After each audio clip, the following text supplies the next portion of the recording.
Assalamualaikum Sobat Akuntan. Baik, di sini saya akan menjelaskan materi saya yang pertama yang berjudul Analisis Perkembangan Keputusan Jangka Pendek Production Aspect. Baik, saya di sini akan menjelaskan definisi keputusan jangka pendek menurut Hansen dan Mowen. Keputusan jangka pendek atau taktis merupakan suatu tindakan berskala kecil yang bermanfaat untuk tujuan jangka panjang. Dalam konteks produksi jangka pendek melibatkan yang pertama, pengaturan jadwal produksi, kedua pengaturan tenaga kerja, ketiga pengaturan bahan baku, yang terakhir pengelolaan inventaris. Selanjutnya, aspek produksi dalam keputusan jangka pendek. Yang pertama ada proses produksi, kedua pengendalian kualitas, ketiga dan kapasitas produksi. Adapun tujuan pengambilan keputusan jangka pendek yaitu untuk memilih strategi alternatif sehingga keunggulan bersaing jangka panjang dapat tercapai.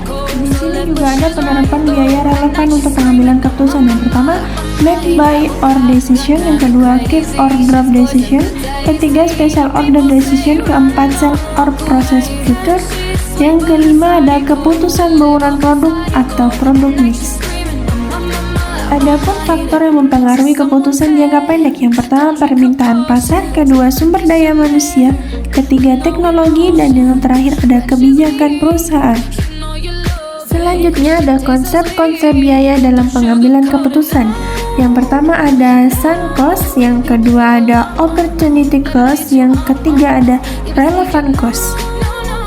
Selanjutnya ada analisis pengambilan keputusan. Yang pertama ada keputusan rutin, yang kedua keputusan khusus, dan yang ketiga keputusan jangka pendek dalam produksi.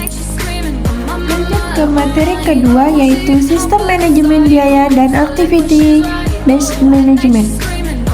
Saya akan menjelaskan tentang pengertian sistem manajemen biaya. Sistem manajemen biaya atau cost management system didefinisikan sebagai suatu kerangka kerja atau kegiatan perusahaan dengan memperhatikan biaya operasional untuk kelangsungan perusahaan agar dapat bertahan di tengah persaingan. Adapun tujuan manajemen biaya, yang pertama, mengidentifikasi biaya aktivitas, kedua, menentukan efisiensi, efektivitas, ekonomi aktivitas, yang ketiga, menyempurnakan kinerja masa depan, yang keempat, mencapai ketiga tujuan tersebut bersama-sama dalam lingkungan perusahaan teknologi. Adapun manfaat manajemen biaya, yang pertama sebagai bentuk perencanaan dan pengendalian bisnis, yang kedua sebagai upaya peningkatan pelacakan biaya perusahaan, yang ketiga mengoptimalkan kinerja daur hidup suatu produk, yang keempat sebagai dasar untuk membuat keputusan, yang kelima sebagai bentuk manajemen investasi yang lebih efisien, yang keenam sebagai alat untuk mengukur kinerja, dan yang terakhir adalah dukungan dalam otomasi aktivitas dan filosofi pemanufakturan. Selanjutnya adalah pengertian ABM. ABM merupakan suatu konsep yang mengarahkan perhatian pada konsumsi sumber daya terhadap aktivitas yang dilakukan oleh suatu perusahaan, sehingga untuk dapat mengetahui bagaimana suatu perusahaan menggunakan sumber dayanya, maka terlebih dahulu haruslah dipahami mengenai aktivitas apa saja yang terjadi di perusahaan. Adapun tujuan ABM, menurut Mulyadi, tujuan ABM adalah untuk improvement secara berkelanjutan terhadap customer value dengan menghilangkan pemborosan. ABM memiliki banyak manfaat bagi suatu perusahaan. Adapun penerapan dan tantangan dalam penerapan ABM. Penerapan ABM membutuhkan perubahan budaya dan sistem dalam perusahaan, perlu memiliki komitmen yang kuat dari manajemen puncak, dan melakukan pelatihan kepada karyawan terkait pentingnya pengelolaan biaya berbasis aktivitas. Adapun tantangan dalam penerapan ABM, yang pertama yaitu biaya implementasi tinggi, yang kedua kesulitan dalam identifikasi aktivitas, yang ketiga perubahan budaya organisasi. Selanjutnya materi ketiga yaitu standar costing dan pengukuran kinerja manajemen. Adapun pengertian standar costing. Standar costing adalah metode akuntansi yang menggunakan biaya standar untuk menentukan harga pokok, produksi atau jasa tertentu. Adapun jenis-jenis standar costing, yang pertama biaya rata-rata, kedua attainable high performance, yang ketiga standar lama, yang keempat standar teoritis. Selanjutnya penetapan harga pokok standar. Adapun dari bagian penentuan harga pokok standar, yang pertama standar biaya bahan baku, yang kedua standar biaya tenaga kerja langsung, yang ketiga standar biaya overhead pabrik atau BOP. Selanjutnya pengertian pengukuran kinerja manajemen. Pengukuran kinerja adalah proses penilaian kemajuan pekerja terhadap tujuan dan sasaran yang ditentukan sebelumnya. Lanjut pada materi keempat, yaitu sistem pengangguran fleksibel dan support activity cost. Baik, yang pertama ada pengertian sistem penganggaran fleksibel dan konsep support activity cost. Anggaran fleksibel adalah metode desain anggaran yang dapat mengeluarkan atau menyesuaikan dengan perubahan tingkat atau volume. Sedangkan konsep support activity cost atau biaya aktivitas pendukung berperan penting dalam sistem penganggaran fleksibel karena dapat mempengaruhi ketetapan dan efisiensi alokasi anggaran. Selanjutnya ada cara kerja sistem penganggaran fleksibel. Yang pertama, identifikasi biaya tetap dan variabel. Kedua, menghubungkan volume aktivitas dengan biaya. Yang ketiga, penyesuaian berdasarkan perubahan pendapatan. Yang keempat, struktur anggaran dasar, menengah, dan lanjutan. Yang terakhir adalah evaluasi efektivitas.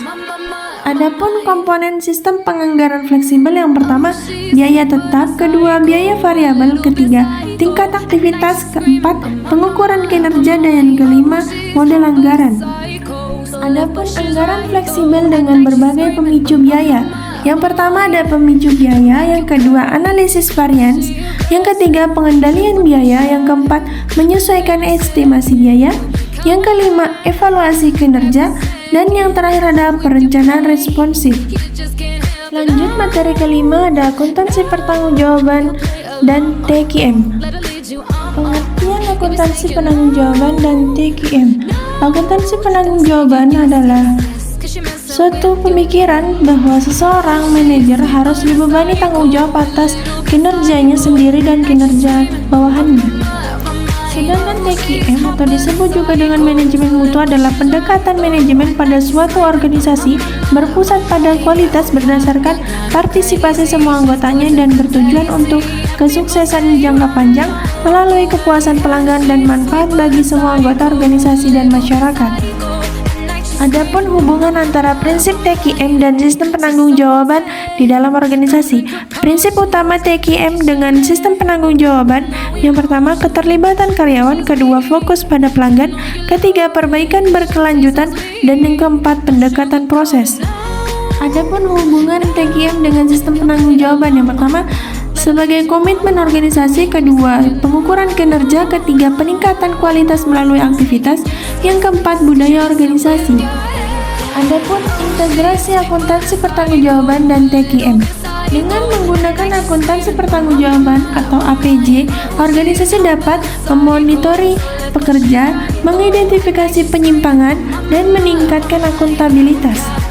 TQM juga menekankan pentingnya kualitas dalam semua aspek operasional dan melibatkan strategi berikut. Yang pertama, peningkatan berkelanjutan, yang kedua keterlibatan karyawan, dan yang ketiga fokus pada pelanggan. Lanjut pada materi ke-6 yaitu investment center dan transfer pricing. Investment center adalah suatu unit atau divisi dalam perusahaan yang tidak hanya bertanggung jawab atas pengendalian biaya atau cost control dan pencapaian pendapatan atau revenue generation, tetapi juga memiliki tanggung jawab penuh terhadap pengelolaan dan keputusan investasi aset yang digunakan untuk operasional unit tersebut. Adapun peran investment center, yang pertama pengelolaan dan optimalisasi aset, yang kedua pengambilan keputusan strategis, yang ketiga peningkatan akuntabilitas dan kinerja keuangan, yang keempat mendorong inovasi dan kreativitas, yang kelima penyelarasan dengan strategi perusahaan, yang keenam peningkatan nilai perusahaan, yang ketujuh manajemen risiko, dan yang terakhir meningkatkan efisiensi operasional. Selanjutnya ada metode transfer pricing yang umum digunakan. Yang pertama, comparable controlled price, yang kedua resale price method, yang ketiga cost plus pricing method, yang keempat transactional net margin method, yang kelima profit split method, yang keenam negotiated pricing.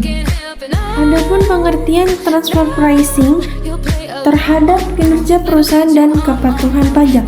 Transfer pricing adalah kebijakan penetapan harga untuk transaksi antar unit bisnis dalam suatu perusahaan yang memiliki hubungan istimewa. Selanjutnya ada transfer pricing dan kinerja perusahaan. Yang pertama ada pengelolaan kinerja divisi, kedua optimalisasi sumber daya, yang ketiga pengambilan keputusan strategi, yang keempat motivasi manajemen divisi. Adapun transfer pricing dan kepatuhan pajak, yang pertama prinsip kewajaran, yang kedua mitigasi risiko audit pajak, yang ketiga dokumentasi transfer pricing, yang keempat mencegah erosi basis pajak, dan yang kelima sanksi pajak. Selanjutnya materi terakhir atau materi ketujuh yaitu tentang hybrid product costing. Pengertian hybrid product costing. Hybrid costing atau penetapan harga pokok campuran ini memadukan ide yang terdapat dalam job order costing dan proses costing. Perbedaan proses costing dengan job order costing dapat dilihat dari karakteristiknya. Yang pertama tentang penelusuran biaya produk, kedua dasar pembuatan produk, yang ketiga jenis produk, yang keempat volume produksi, yang kelima fleksibilitas produk, dan yang terakhir adalah standarisasi. Adapun tujuan dari hybrid costing, yang pertama memisahkan dan mengalokasikan biaya untuk produk individu atau kelompok.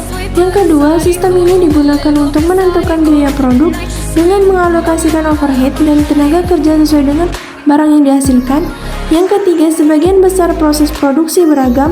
Hybrid costing membantu membedakan untuk menghitung biaya produk secara lebih akurat.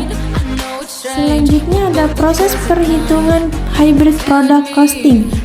Adapun karakteristik penentuan biaya proses, yang pertama aktivitas produksi bersifat terus-menerus, yang kedua produksi bersifat massa dengan tujuan untuk mengisi persediaan yang siap untuk dijual, yang ketiga produk yang dihasilkan dalam suatu departemen atau pusat biaya relatif homogen dan berdasarkan standar, yang keempat biaya dibebankan ke setiap unit dengan membagi total biaya yang dibebankan ke pusat biaya dengan total unit yang diproduksi, yang kelima pengumpulan biaya dilakukan berdasarkan periode waktu tertentu. Selanjutnya ekuivalen unit dalam penentuan biaya proses unit ekuivalen produksi. Yang pertama, aliran biaya rata-rata tertimbang rumus produksi selesai tambah dengan PDP akhir dikali tingkat penyelesaian. Yang kedua, aliran biaya FIFO rumus produksi selesai tambah PDP akhir kali tingkat penyelesaian dikurang dengan PDP awal dikali tingkat penyelesaian. Selanjutnya yang terakhir ada laporan biaya produksi dalam penentuan biaya proses. Laporan biaya memiliki format yang beragam, tetapi minimal memuat informasi. Yang pertama, schedule kuantitas, yang kedua biaya dibebankan, dan yang ketiga pertanggungjawaban biaya. Sekian dan terima kasih, kurang dan lebihnya mohon dimaafkan. Wassalamualaikum warahmatullahi wabarakatuh.